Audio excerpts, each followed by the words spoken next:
బోధకులమైన మనం మరి కఠినమైన తీర్పు పొందకుండానట్లుగా అనేకులు బోధకులు కాకుండి మాదిరిగా ఉండండి.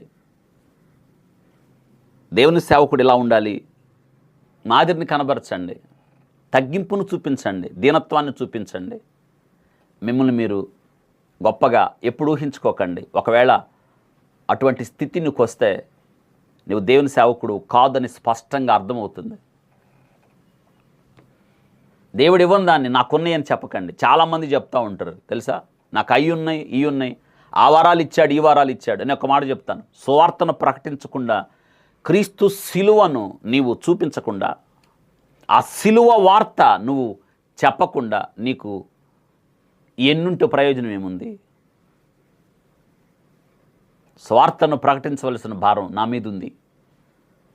దానికి నేను రుణస్తుణ్ణి. సువార్తను ప్రకటించకపోతే నాకు శ్రమ అని చెప్తాను.